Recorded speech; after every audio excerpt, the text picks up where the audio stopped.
আজকে হবে ঝিঙে পোস্ত। দেখে নিই কী কী লাগছে।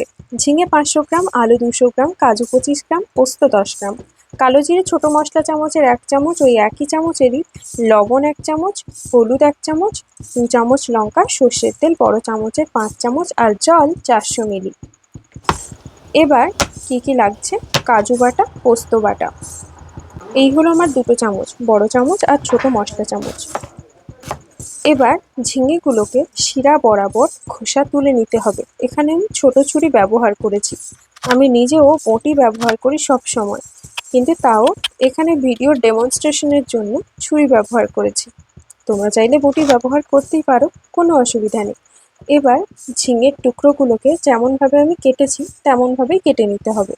আলুগুলোর খোসা তুলে কিউবের মতো ছোট ছোট করে কেটে নিতে হবে, ঠিক যেমন ঘুগনিতে দেওয়া হয় তার থেকে একটুখানি বড়। এবার সমস্ত সবজিগুলোকে জলে ধুয়ে নেব, সঙ্গে আলুও ধুয়ে নেব। ধুয়ে নেওয়ার পর জল থেকে তুলে নেব।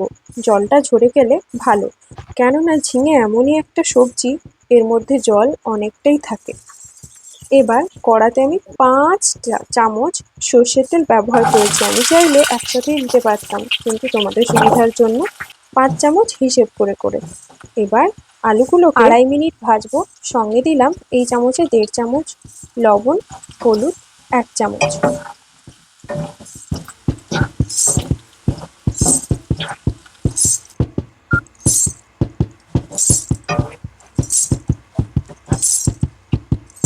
আড়াই মিনিট হয়ে গেছে। হাই ফ্লেমে ভেজেছি আমি। ভাজার পর একে একে আলুগুলো তুলে নেব।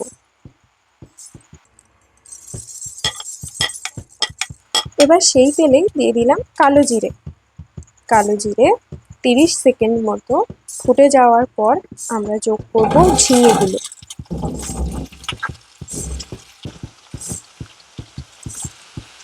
ছোট চামচের 2 চামচ এখানে আমি লবণ দিয়েছি।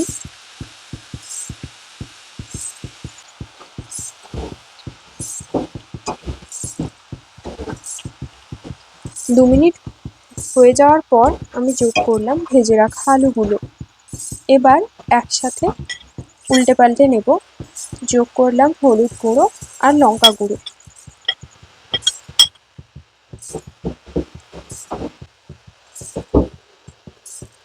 এবার উল্টে পাল্টে নিয়ে আমি ঢাকা দিয়ে বসিয়ে দেব 8 মিনিট পর্যন্ত। দেখো কতটা জল বেরিয়েছে ঝিঙের থেকে। এবার 8-9 মিনিট হয়ে গিয়েছে। যোগ করব কাজু বাটা আর পোস্ত বাটা। এটা একটু জলে গুলে নিলে ভালো হতো, আমি জলে আর গুলে নিইনি, আমি খুন্তি দিয়ে তরকারির মধ্যেই গুলে নিয়েছি। এইরকম ভাবে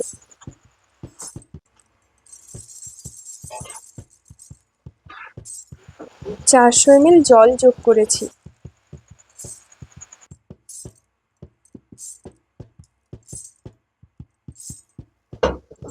এবার ঢাকা দিয়ে 10 মিনিট ফুটতে বসিয়ে দেব। তারপর আর বেশি কিছু কাজ নেই। দেখো তরকারিটা তৈরি হয়ে গিয়েছে। এবার পরিবেশনের জন্য একেবারেই প্রস্তুত। আশা করি এই ভিডিওটা তোমাদের কাজে লাগবে।